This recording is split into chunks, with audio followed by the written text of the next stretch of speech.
Writing a lawful notification letter. This is our fourth video in our series on Creator-endowed rights.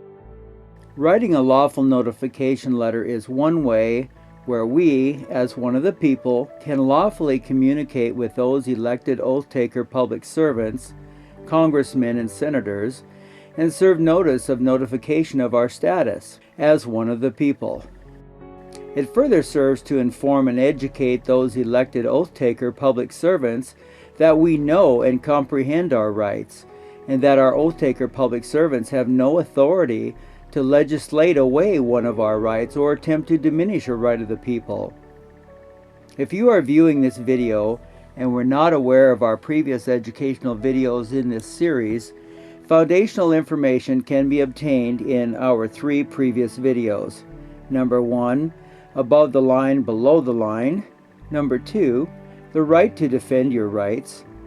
And number 3, declaring your status in an affidavit of status. It is important to view and comprehend these three previous videos to fully understand the foundation for writing a lawful notification letter. Rule number 1.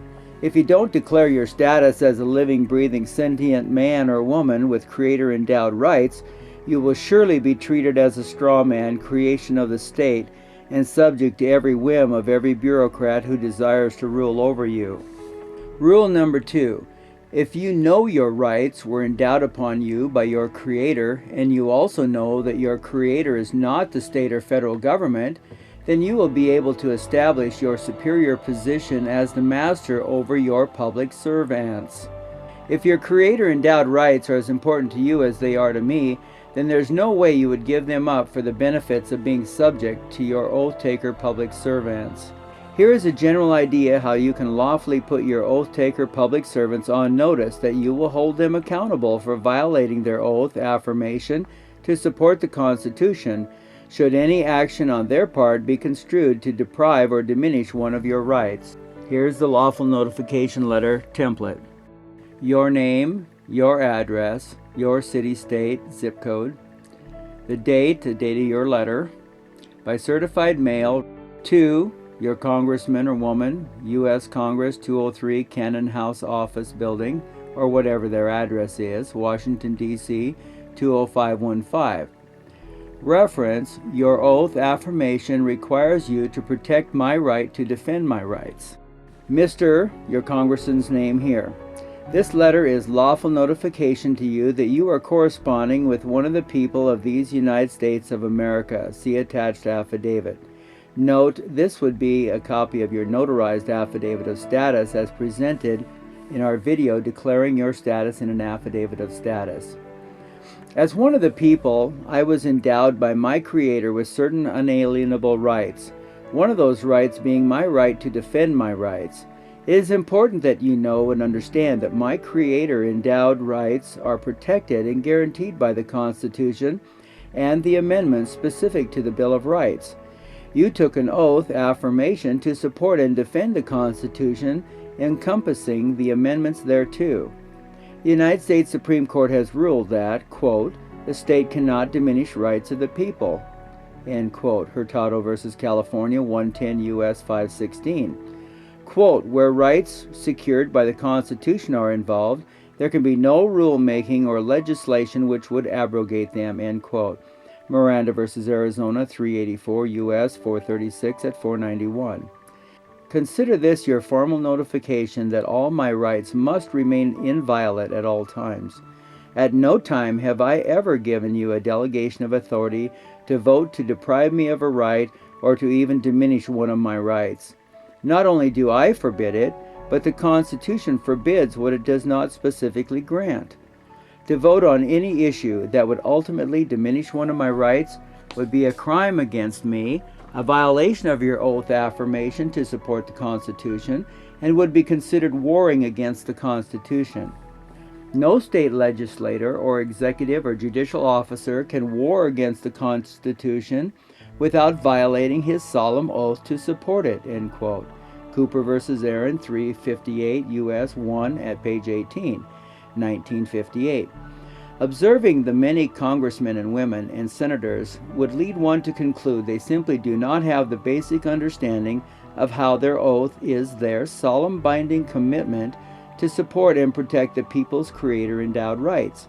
They just do not possess the authority to tamper with the people's creator-endowed rights, period. The oath actually forbids the oath-taker public servant from attempting to deprive or diminish a right of the people. At the very least, you should be made aware that violating this oath is felony perjury, insurrection, sedition, and treason against the people.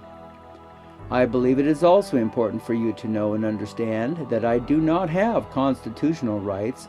If the state and federal constitutions and the respective bill, Declaration of Rights, were to vanish from the face of the earth tomorrow, I would still have all the rights I possess today. I can only be dispossessed of my rights if I am deprived of my ability to defend them.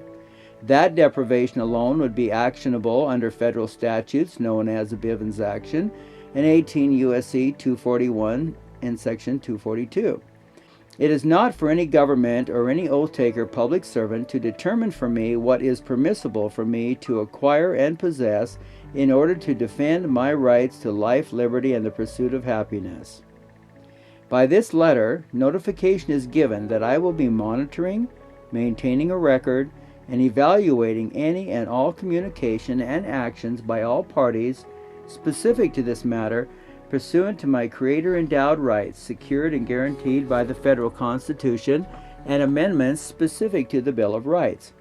Any oath-taker public servants operating as, quote, the federal government, end quote, that would vote or otherwise attempt to diminish one of my rights, including the right to defend all my rights by the modes, methods, and technologically advanced tools of the day, will be determined to be a direct assault upon and infringement of my constitutionally guaranteed and secured creator-endowed rights. Should any infringement of my guaranteed and secured rights occur on your part or by any party with whom you claim any affiliation, I will scrutinize said infringements and any injury therefrom pursuant to federal statutes known as the Bivens Action and 18 U.S.C. 241 and 242 at minimum, and I will proceed accordingly.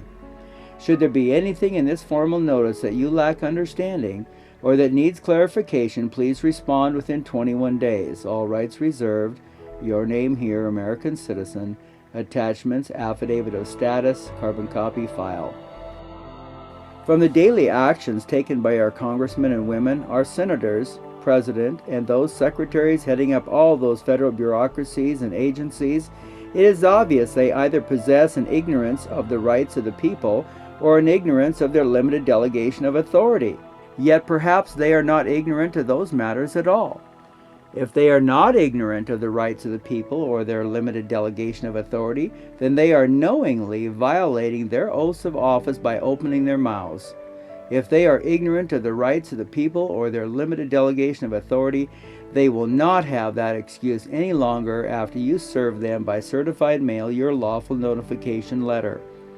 Like a child that is first spoiled, then attempted to be disciplined by his parents, you can be sure your oath-taker public servants who have been unrestrained by their masters, the people, in the past, they will surely go kicking and screaming when their masters, the people, once again serve notice that their actions will be monitored and scrutinized under federal law, a Bivens Action for federal actors, entitled 42 U.S.C. 1983 for state actors. If you were writing a letter similar to this to put your state representatives, senators, governor, or anyone else in a public servant position, you would replace the Bivens Action with Title 42 U.S.C. Section 1983.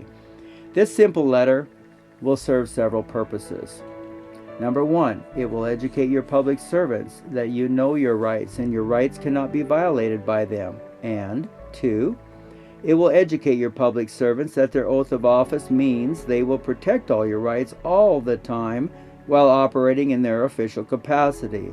And three, they will no longer have excusable neglect for having, quote, not known or realized, end quote, they were violating your rights. And four, they will no longer have excusable neglect for not realizing they were violating their oath of office.